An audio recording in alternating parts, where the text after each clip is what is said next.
first known rules of golf were drawn up in 1744 by the Gentlemen Golfers of Edinburgh in Leith, Scotland. Since then, the game has changed dramatically. Golf courses, equipment, and not least the rules. So where do I go when I want to learn about the rules of the game today? Well, I go to the Golf Rules Questions podcast with Blakey and Roscoe, of course. So sit back, relax, and enjoy this episode of the Golf Rules Questions podcast.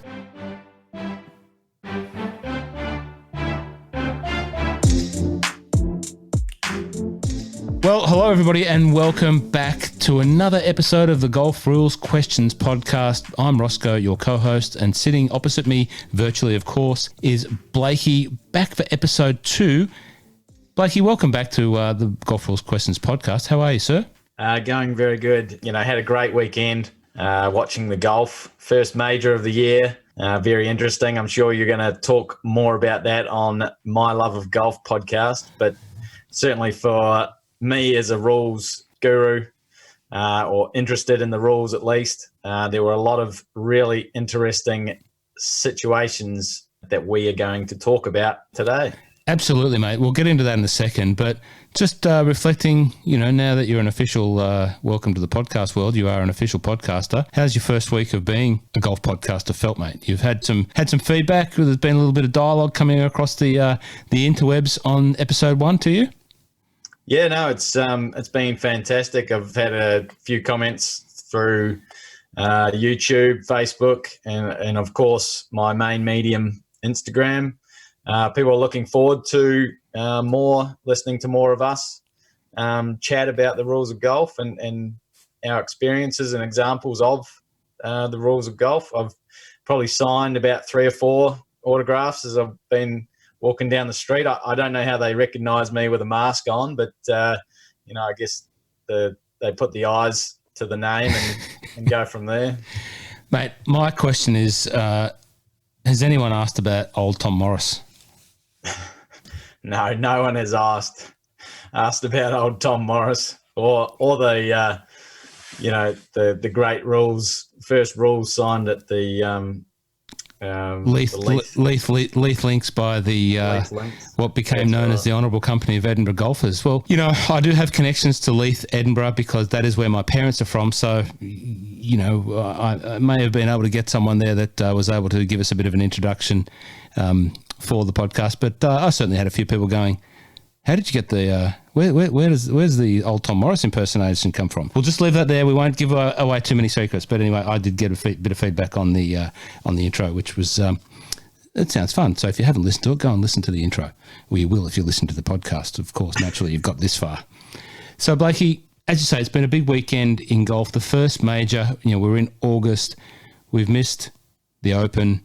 We've missed the Masters. The Masters will come later in the year. The Open won't come. The US Open will come. We had to wait a long time, and my sense among the golfing community was that it was worth the wait. They were very keen to see some major action, and it delivered. It absolutely delivered on many fronts. It delivered on a scoring front. It delivered on a future star of the game, or not a future star, a star of the game, but one of the young guns of the game taking and raising the Wanamaker.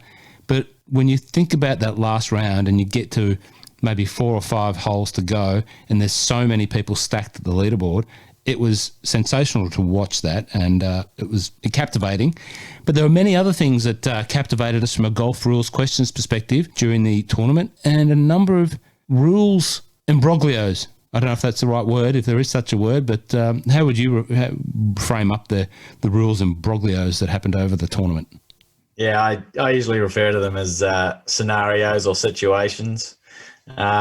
Very interesting, actually. We had a couple of broken clubs, and we had, a couple of players upholding the rules in the best way possible. We also had some terrible shots.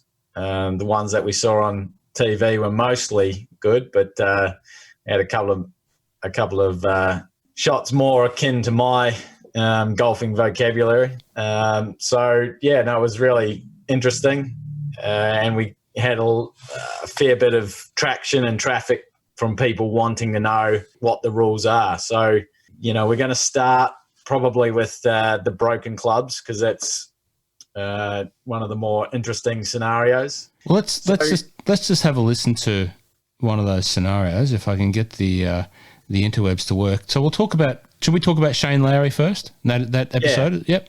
Let's talk about. That's a good one to start because that is just under the rules of golf. Let's have a listen to that.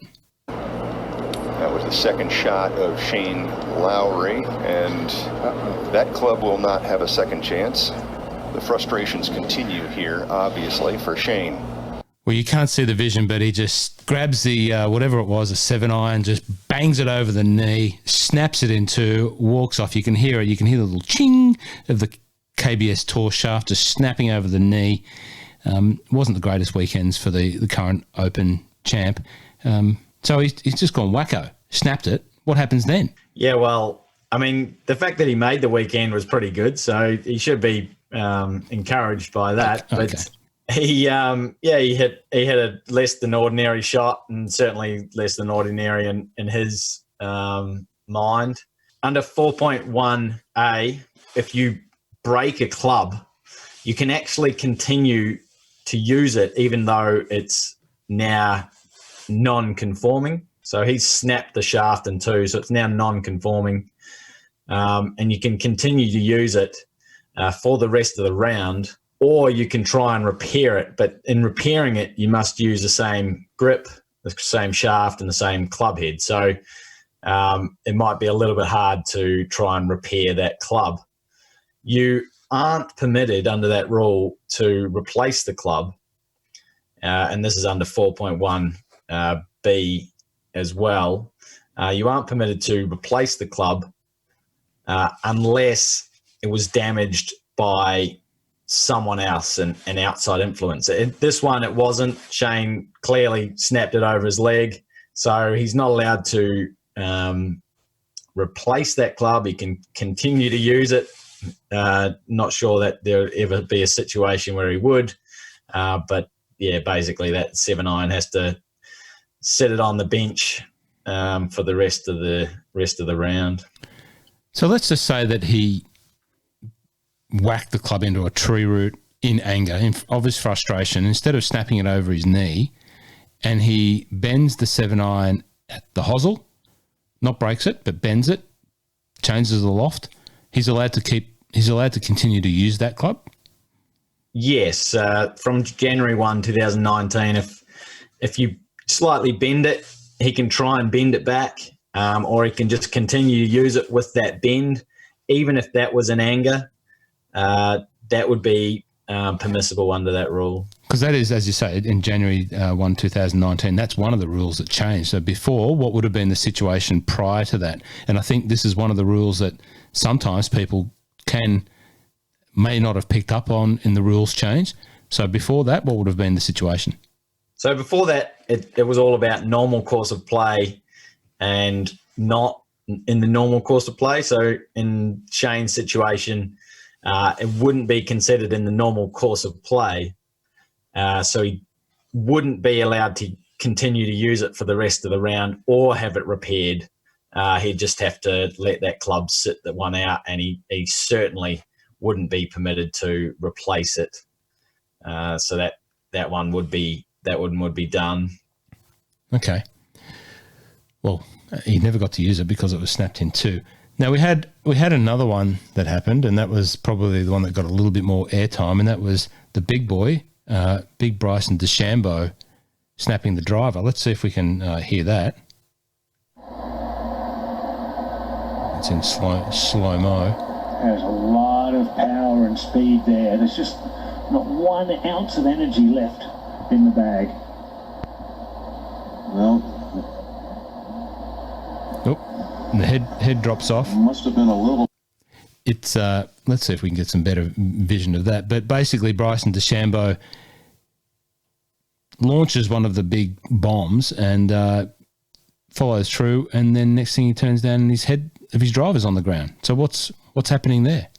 Yeah, well, I should say that both of these vision of both of these incidents are on my YouTube, so you can go and check out Shane snapping his club and Bryson snapping his driver. You think I would have pulled up your YouTube site and not It's on someone else. Sorry, sorry, boss. I've taken off the sound for the Shane one, so no, you were right in grabbing someone else's, and I think the Bryson one, I couldn't find sound on that one, so no dramas at all there, Ross. But if you do, listeners, if you do have access to the internet and a mobile phone to go and view, you're more than welcome to go to GolfRules Questions and view it. Congratulations on the over 1,000 subscribers now too. We put the call out last week. If anyone can, give Blakey and GolfRules Questions YouTube side a bum up with some subscriptions, that you certainly rose to the challenge there. And thanks for getting him over 1,000. It's good. Yeah, absolutely, Ross. Got over 1,000 just after the podcast got released. So fantastic work there by yourself. And as you know, it's just a resource for everyone to go and use. There's playlists there, so all the a lot of the videos are grouped by rule number. You might not know the rule number, but once you start watching the videos, you'll be able to put two and two together as to what the situation is for the rule number. So back to Bryson. Back to Bryson. Shouldn't get too distracted, but back to Bryson now. Let's just start with 2 years ago what this would have been deemed at, because it's a good way to broach into it. So it's funny, there's some funny things that athletes do in golf. Simply bending down. Other sports might not see them as athletic things, but that's part of the game of golf. But Bryson's gone down to grab his tee from the ground, and in doing so, he's leant on his driver. Now, he did say in the press conference afterwards that his driver was probably about to snap anyway. So the fact that it sort of happened then and not during a stroke was actually quite fortunate for him. So he's leant down on the club to get a tee, and 2 years ago that would be considered in the normal course of play. Now that might sound strange, but it's not just the swing. It's putting the club back into the bag lightly. It's obviously leaning on it with no intention to snap it, and that's exactly what it's done. And then it's just slightly snapped off. And now, so 2 years ago, that would have been fine. He would have been able to replace it. Now, since 1 January 2019, which we talked about with Shane, that actually would have meant that Bryson couldn't replace his driver for the rest of the round. And I think in this instance, it happened on the 7th hole, and he teed off on the 1st, so he still had 11 holes to go. So under that rule, he wouldn't have actually been able to replace it. He would have been able to try and play with it. No chance, just playing with a head or and you can't use a shaft by itself. And try and repair it. He could have tried to repair it. Probably a little bit easier for him since, they had tour trucks, so they might have been able to get it to him by hole 8 or 9 or 10. But even easier because, and this local rule came out last year, where a committee can adopt this local rule, G9, in committee procedures section 8, that it basically is the same as the rule of 2 years ago.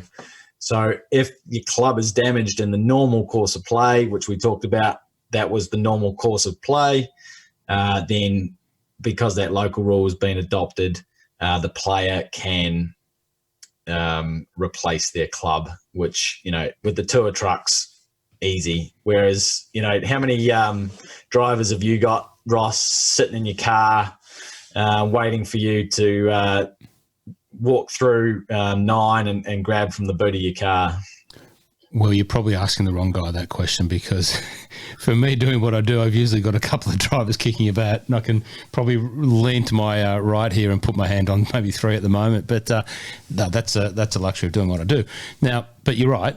No one else can really, not many people have that option to do that. Now, what about the time when, now I'm racking my aging memory banks as we speak, there was a situation where someone broke their driver. It was in a big tournament, and they sent the driver off with an official or a member of their team, took it off to the tour truck, replaced the shaft, and then brought it back.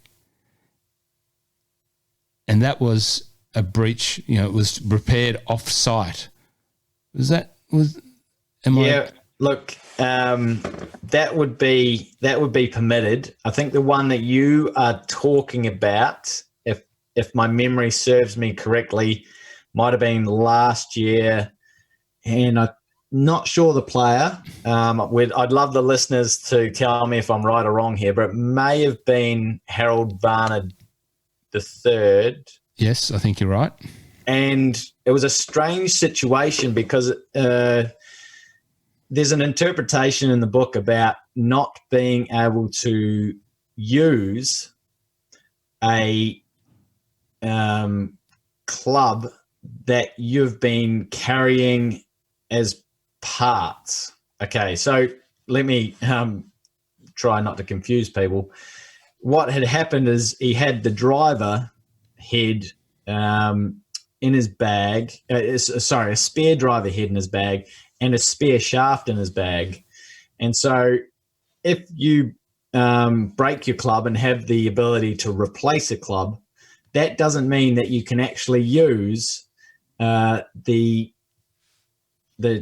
parts or the components of a club that you had already been carrying. Right. So, there you go. So what he was supposed to do was actually use the parts from somewhere else, a tour truck that no one had been carrying on the course, basically, instead of using the ones that were in his bag. Gotcha. Yeah. So that was therefore he breached what was the rule that he broke there? Well, it would have been under that 4.1 and because basically if you're carrying the parts, what they're saying is that you basically have 15 clubs. Yeah.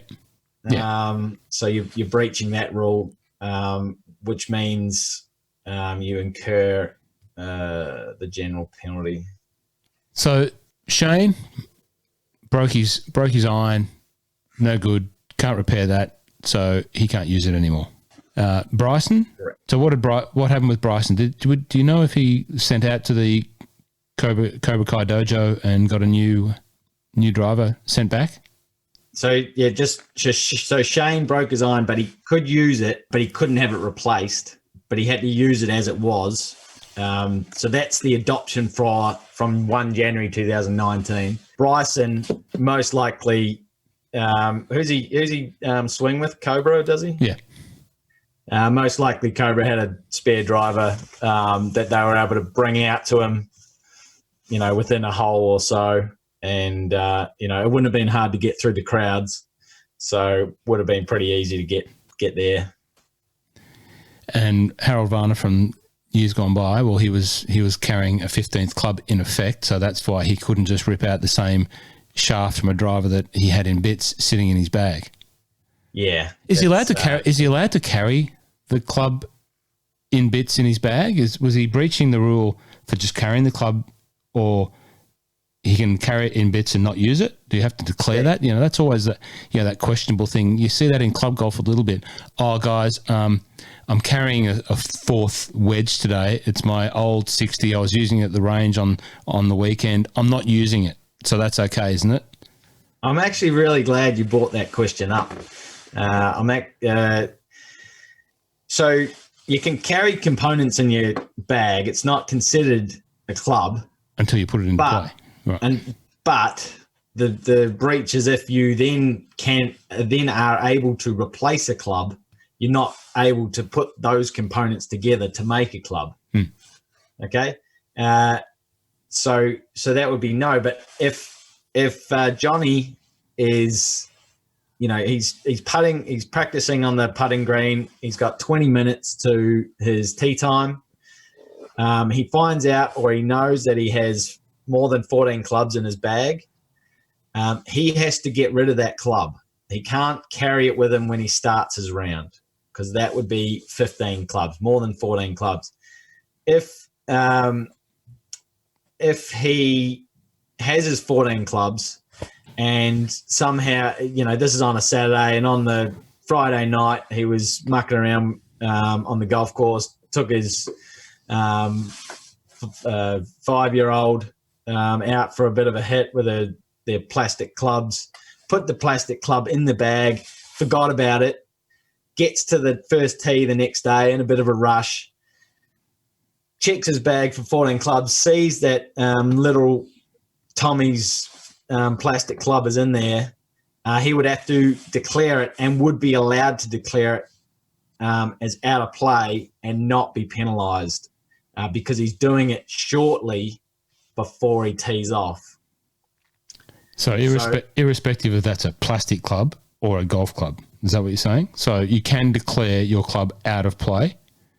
Well, you can declare any club out of play, and if it's a non-conforming club, it's even more important that you declare it out of play. But right, you can declare any club out of play shortly before you tee off. So you couldn't do it, 20 minutes before and then say, "Oh, I'm just going to carry it round with me." You'd still be in breach of more than 14 clubs there. But if you get to the tee and you're like, "Oh, I can't run back to put it in my car or run back to put it in my locker. I don't have time." Yeah. You can declare it out of play. Best idea is to turn it upside down and start the round basically. So if you're someone who leaves their club making decisions till the last moment, vis-a-vis maybe me, if I'm going to use a 58 degree or a 60 degree as an example, you can't go to the range, warm up, take both those clubs, high bounce, low bounce, hard bounce, low bounce, eeny, meeny, miny, mo, put them both back in, then get to the tee and go, "Oh, boys, I'm not using the low bounce today." You can't do that. You've just got to, cool. No, it's basically if you've forgotten. Yeah. If you've forgotten that your club is in there, that extra club is in there. Just my dogs, mate. They get excited about golf rules as well. Some outside influences there. Yeah. If you've forgotten that your club is in there, then you can do it shortly before you tee off. But you can't be taking 20 clubs to the first tee and then saying, "Oh, 6 of these are not in play. I'm because it's so windy, I'm going to go with low flight on my irons," or something like that. I'm not so much up on the end equipment type stuff. Probably the saddest time of my golfing junior career was in my early junior days. I had my first ever proper golf bag. It was a nylon golf bag, Blakey. We bought it at a golf shop in Sydney, which is down near Central Station. Used to have a big neon sign. Some of the listeners from New South Wales might remember it. Sharpies, I think it was called. My dad and mum took me down to Sydney. It was a big journey out from the Hunter Valley. We bought a golf club, golf bag, a 5-wood, and a sand wedge. But in between those clubs, I had all my little cut down Aussie Pickworths, and one of the 9-irons had slipped. Oh, I wasn't using it, but it had slipped down to the bottom of the bag because it was a cut down club, so it was shorter than the bag, and it was in the bottom of the bag in effect. I couldn't see it. I didn't know that it was there. I wasn't using it. I didn't know it was there, and my playing partner went through my bag and found it, and identified that I had more than 14 clubs, and I was it's obviously a long time ago, but there was a fracas around the decision because I was actually in tension for this little junior tournament to win, a dozen hot dots. About the penalty, it was like a per shot, how many shots per hole. So immediate decision was like, "Oh, you're disqualified." But then it was like, I think the old ruling was it's a maximum 2-shot penalty, but there's a maximum per holes that could be applied by. Yeah, that's right. So the ruling 2 years ago was 2-shot penalty per hole in stroke play, and then a maximum of four strokes. In match play, it's loss a hole, maximum of 2 holes lost. But that's different. It's called a match adjustment penalty in match play, but it's different now. So basically, there's no limitation in stroke play. No, there still is a limitation in stroke play. So listeners, you can't. Blakey's feverishly going for the manual. You got the big golf rules book there, or the small golf rules book? You got the big one. There it is. No, I haven't caught you. No, surely not. Yeah, you've caught me. Okay. I mean, I wouldn't think that I'm going to go on here without making a mistake here or there, but we'll always try and make sure the book is close to me in case I'm unsure or something. So the maximum's still available, or maximum is still there, which means it's a 4-stroke penalty in stroke play. Yeah. And 2 loss a hole in 2 loss of holes, lost 2 holes in match play, and but it's when you find out. So if you find out on the 16th, then you might have had access to 15 clubs for 16 holes. But if you find out on the 3rd, then you've had access to 15 clubs for 3 holes. So, but yeah, that's I've never heard of a playing partner going through someone else's bag to check how many clubs they've got. It was a kid from school. He was a bit of an arch nemesis of mine on a number of fronts, not just a golfing front. Let's just say we weren't close mates, but we were paired together on this particular tournament. It was actually his caddy. His caddy went through my bag. So his caddy was the nemesis, and he went through my bag because he was just doing that to wind me up. And I have to say, Blakey, not to make the listeners feel sorry or sad for me, but it was probably the only time that I've ever shed a tear on a golf course. It was true. I was young. I was irreconcilable, and the lost hot dots meant nothing. But my honour was questioned that day, and I didn't enjoy it. So it just, I clearly maybe have got over it since then. That's a good sort of segment. We're not going to do it today, a segue, but we want to hear from listeners that have broken the rules on the golf course. Most likely, we're not going to hear from the ones that actually did it on purpose. The cheats out there. But what happens when you found out you've broken a rule, and what happens if or how you found out? Did someone else tell you?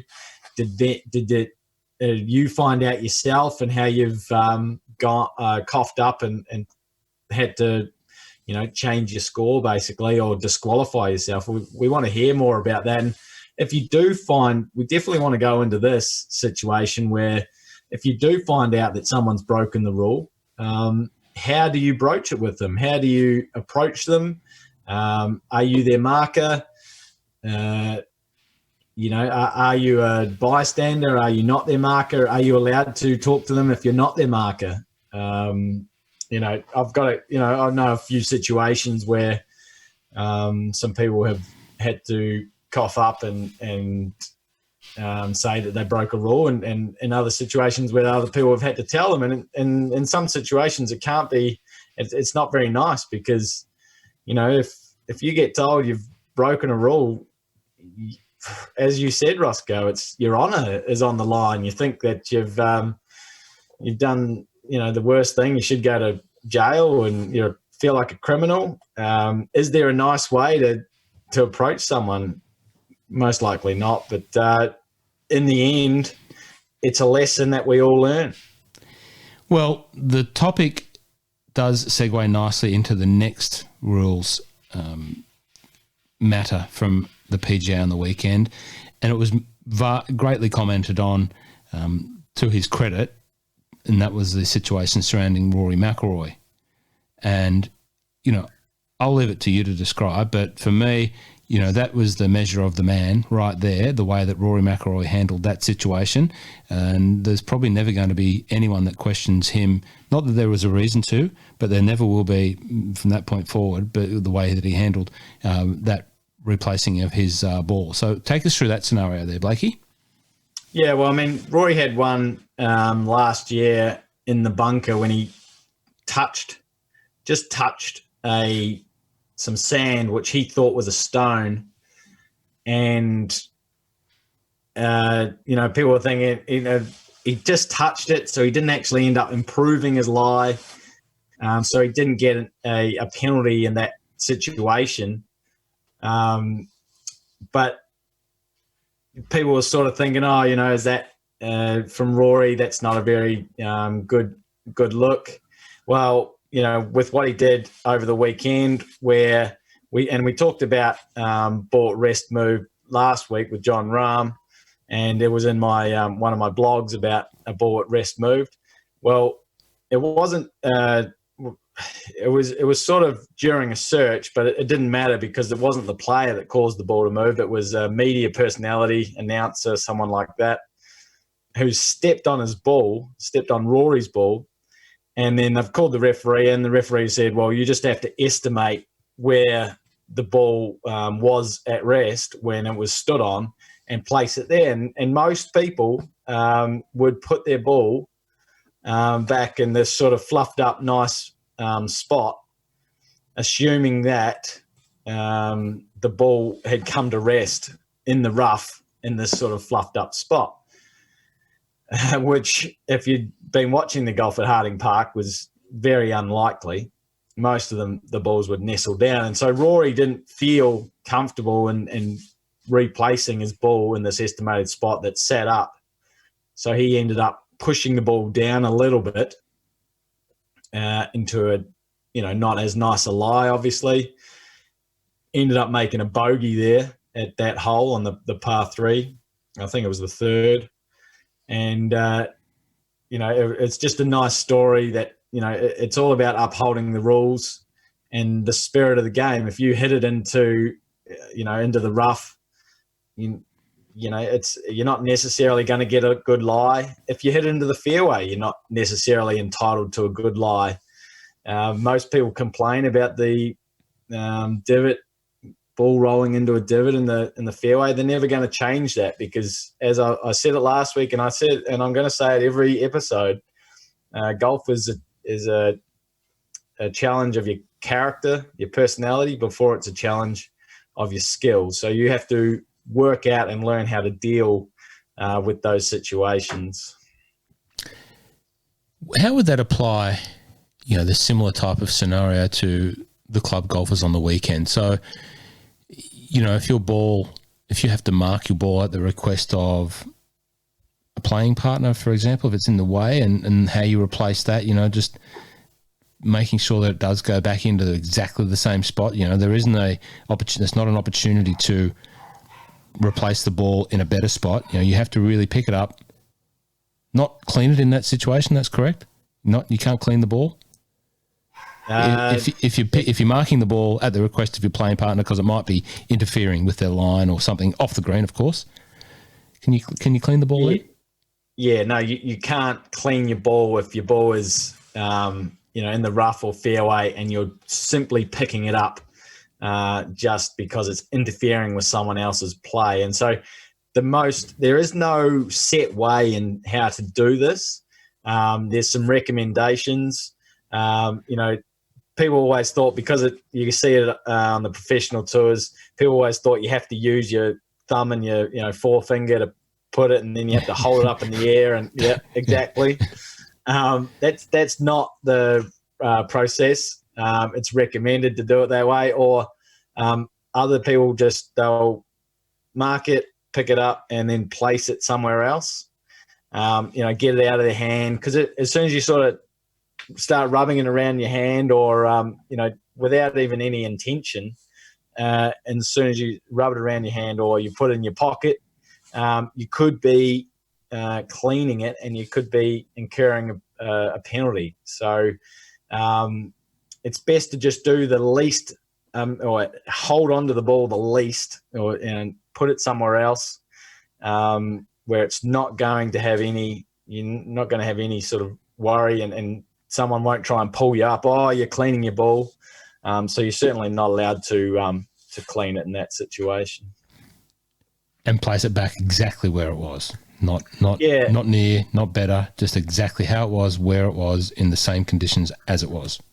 Yeah, that's exactly right. And that's a really good one too. So, you can't then fluff it up, as I said. If it's sitting down and, if you're searching for your ball and you kick your ball because it was under the rough, you didn't see it, there's not going to be a penalty, but you need to estimate and put your ball back exactly where it was under that rule 7.4.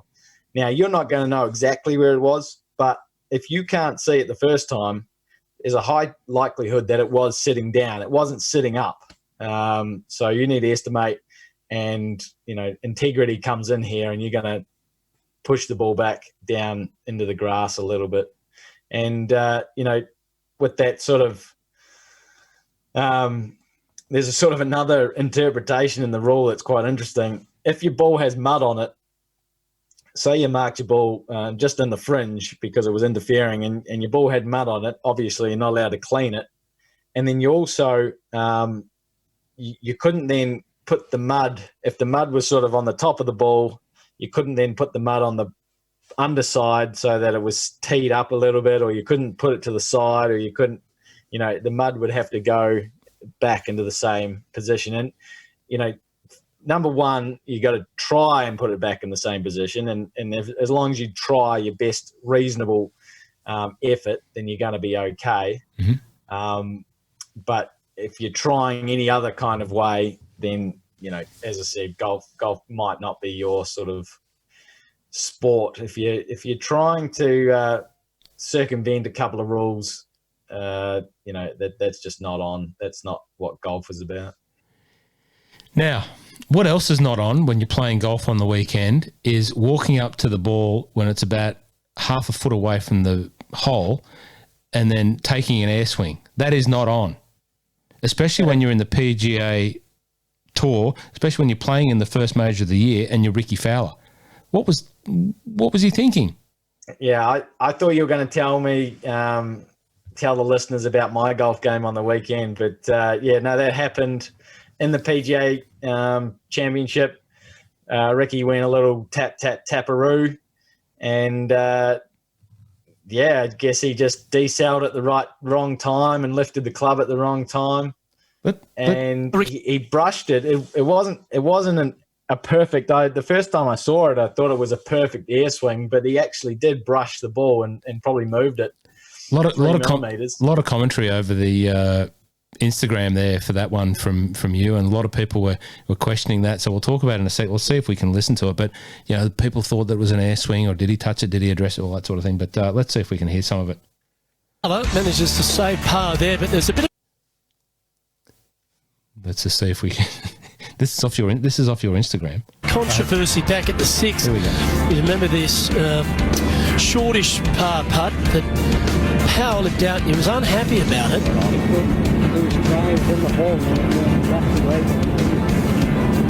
Then watch as he goes to quickly tap it in. He goes to, and the ball actually moves. It moves, so he's been docked a shot for that. And that was a double bogey in the end for Rickie Fowler back at. Great commentary there from Australia's very own Luke Elvey, commentating the PGA from his home in Canmore, Canada. I saw some pictures of Luke doing that. But yeah, so he had a question there, walked up to it, went to flop it in, and old taparoo, double whammy.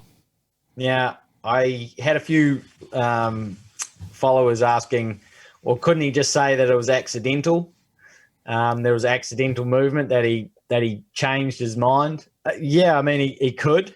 He wouldn't, because that's not what happened. He made a stroke with the intention of hitting the ball in the hole. So, that would be the opposite of what Rory did. And Rickie wouldn't do that anyway. But if he had accidentally moved it, then that would have been worse situation, because it did actually move. and he would have had to replace it. He didn't replace it, and so it would have actually ended up causing him a 2-shot penalty instead of just 1 stroke. So that would be inadvisable to do it that way. But it was a clear stroke. You know, we all make mistakes. Unfortunately, Rickie missed the cut by 1, and that was the culprit shot, basically. So that was annoying for everyone, but a little at Rickie's expense, that was quite funny. I dare say Rickie felt worse after doing that and missing the cut than I did after losing a dozen rockets after being found out for using having 15 clubs in my bag, even though one was about a foot tall cut off down the bottom of my bag. Yeah, I fair say he would have felt a bit worse. Yeah, no, I would have thought so, especially because it would have been replayed around social media, whereas I don't think they had social media back in junior golf days for you there, Roscoe. No, definitely not. Didn't have whiteboard chalk. There wasn't even a leaderboard with whiteboard marker. It was chalk back in my day, mate. That's how long it goes back. Yeah, it was very unfortunate for Rickie because he is a fan favourite. He's a sponsor's favourite. You know, Rocket on the My Love of Golf podcast. I'm sure he'll have something to say about Rickie tonight and the great work that he did for his sponsors. He is always one for representing his sponsors, and in an inadvertent way, he did represent them again. And got them a lot of airtime. But anyway, poor Rickie. That is very true. Now we move on next one to another upstanding citizen on the PGA Tour, and Cameron Tringale. Did you see what happened there, Roscoe? Well, I did after, what day was it? Was it day 2? Or 1? I'd say it was round 2 on that Saturday morning for us. Yeah. Well, I just scrolled through the leaderboard because I wasn't able to see the coverage. I was doing other things in the morning, and I saw him at the bottom DQ'd. And my question was, you know, how do you get DQ'd these days? You know, like obviously it was for signing an incorrect card, but I just, immediate thoughts were, how do you get DQ'd? And take us through how professional on the PGA Tour gets DQ'd. Well, I mean, this is more common than you think, which sucks. It shouldn't be common at all. But he has, to his credit, played on that Friday, Saturday morning for us in Australia, and he's finished. Signed his scorecard, handed it in at the scoring area. There's a specific scoring area on the tour. They make sure that it's set up. It's almost guarded, like the Reserve Bank of Australia. You know, it's vaulted almost. It's looked after. There's people in there. There's security, making sure that these players don't make mistakes when signing their card, because it's a big part of the game of golf. Now he's finished there. He's gone to probably grab some lunch in the player dining. Looked up at the TV, seen that it's come up with a 68 when he actually had a 69, and he's thinking, there's something not quite right here. So he's gone back to the committee and told them, is this a scoring error on my part or a scoring error on the TV's part? And it came down to the fact that it was a scoring error on his part. He signed for an incorrect score. He signed for a 68 when he actually had a 69. I don't know the full story, but I believe it was a par 3 where it was written on his card as a 3 when he actually had a 4. He signed for it. I mean, they're playing player and marker, and usually I've been in a scoring hut before. As a scorer, you definitely don't want to have any interruptions, and you don't want to, look at these players like they're famous or anything. If Tiger Woods comes in, you don't just go, "Oh, Tiger, how you going? Can I have your autograph?" He's making an autograph, and it's to put it on his card. So this is their office. This is their job. You want to make sure that they don't stuff up their job at the end of the day. Unfortunately, mistakes can still happen, and it's the player's responsibility to get it right. Usually the players will go through and say, 4-3-5, 4-3-5, 5-3-4, and, that equals blah, blah, blah. The player doesn't actually have to get the addition correct. That's up to the scorer. They just have to get, and there's no handicap on the card for these guys. They just have to get basically their correct score for the individual hole. So the first hole, they have to have the correct score. The second hole, da-da-da. If they add it up and it comes to 105 instead of 104, the scorer is going to recheck that and say, oh, no, it actually was 104, blah, blah, blah. So it doesn't matter about the whole score. It's just their individual scores. He's obviously, unfortunately, made a mistake there. And after returning the card, there is nothing that can help him avoid that DQ penalty unless it was for a penalty that he didn't know he had incurred. So if he was found to have grounded his club in the bunker, didn't know that, signed his card, and then they found out after and they said, okay, you just get the 2 shots. So we just add 2 shots. So it was a penalty. But in this case, on that par 3, it worked out that it wasn't a penalty. It was just a miscount. And unfortunately, Cameron was disqualified, even though he was most, upholding the rules and honest in his revelations that wasn't his correct score. Can we just back over the scoring part? Because it's something that I think gets, as a viewer sitting at home, people see the scorecard come out. You see the vision when they come into the scoring hut. They've got a little card, and then there's the small thin card at the top of that they are reference checking. What is happening? Does the player get a card and then they have to swap it? Does the caddy get a card? So there's a scorer that goes with the group. He's an official, right? An official scorer. Is that correct? He is an official scorer, but he is only officially scoring for the TV. Right. That is not the official score of the player. Okay. So do the players get a card each and they have to swap cards with each other? Just like you and I do. Correct. And their cards are slightly different in that they have a perforated edge strip on the bottom so that they can keep their own scores. So it's a very, because you don't have to put in your stroke index on the hole. They don't have handicaps. I think they do put measurement, but, they're not too worried. They already know the measurement of the hole. It's on the tee board and everything like that. But they make it pretty for the players. Basically, the marker, all they care about is the marker writing the scores on the player's card and the player at the end grabbing that card and saying, this is correct, I sign it, and the marker signs it as well. Right. They rip off the perforated edge because they rip off that bit and they put it alongside their card, and they go 4-4, 3-3, 5-5, 6-6, 7-7, 3-3, 3-3, 2-2, and it's a fairly easy process, and you shouldn't really feel rushed to get that scorecard done. A lot of people on the Friday night, they'll sort of throw the card in and aren't really too worried if it's kind of right or not, because if they shot 80, they're probably going to miss the cut anyway.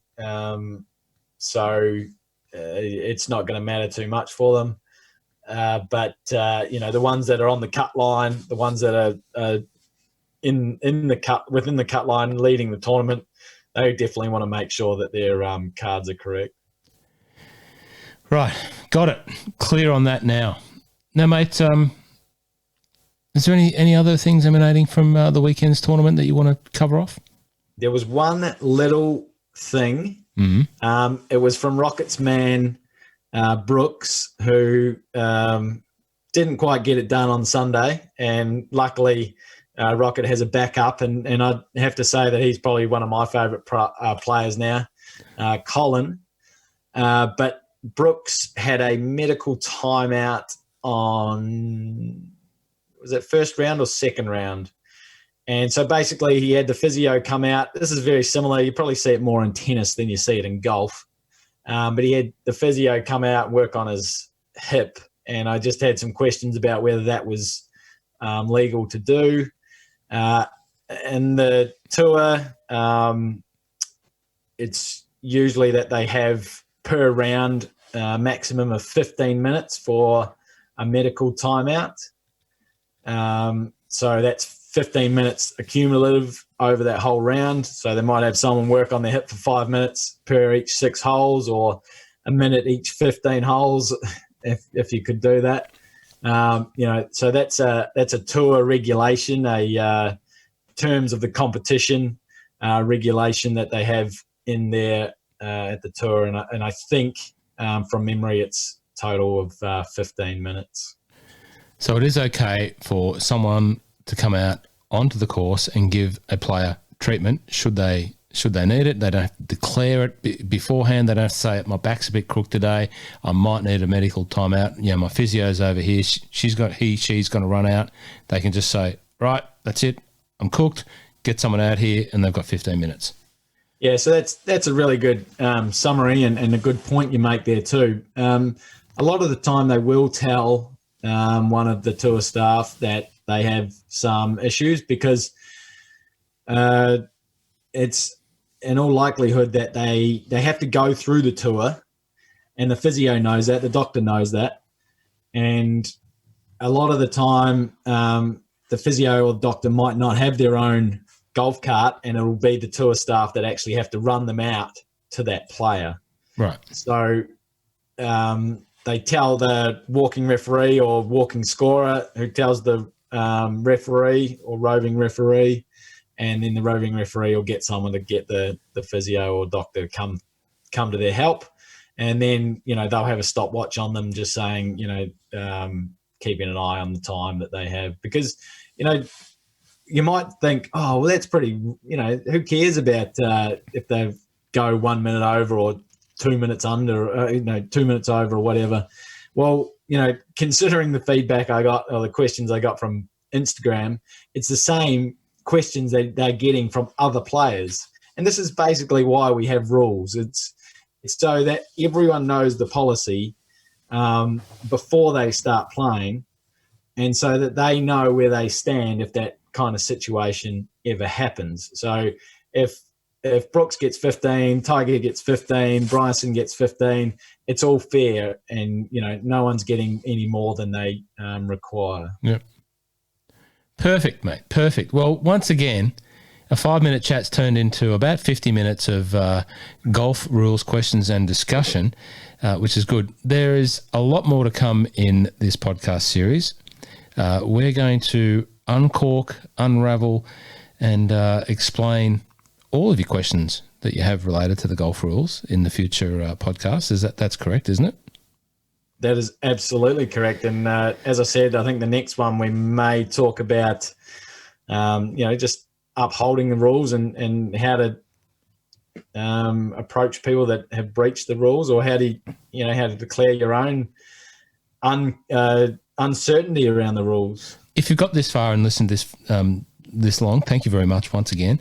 If you have had a situation like that, we'd love to hear it. We'd love to hear from you. You can contact us any way you choose. Instagram, you can email, YouTube, whatever way you want to get in contact, please do, anonymously or not. We are happy to hear from you, and we would love you to contribute towards that.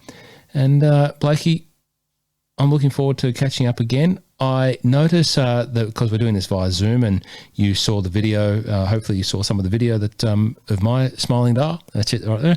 And Blakey over there with sitting in front of a majestic looking backdrop.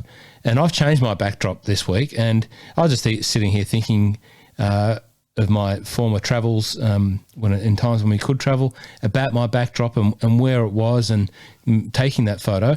I'm going to throw a little bit of a challenge. I don't know if this will work or not, Blakey, but I'm going to ask the listeners to give me the best shot at picking where that photo is actually taken from. And if you want, if you've travelled the nomadic destinations of the world that you have, Blakey. I'm happy for the listeners to tell me where your backdrop is too, mate.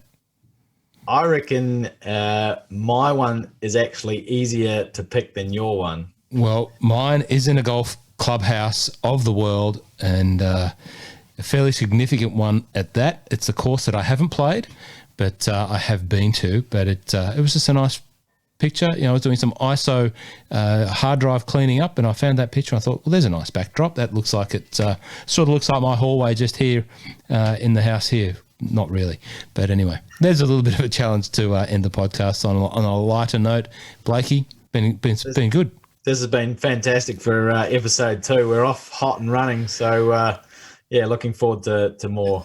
We certainly are. I've done more podcasts in the last week than most podcasters have done in a year, and it's good. I love it. I love the chat to talk. Yes, that too. I love the chance to talk and learn, and that's what I'm doing from you, young man. So I appreciate your time once again. Excellent. Well, as you see with me in the book, I'm still learning as well. So it's all good. Well, everyone's welcome to learn with us. Join the journey, the Golf Rules Questions podcast, episode 2. That's it. Thanks for listening, and we'll see you next time.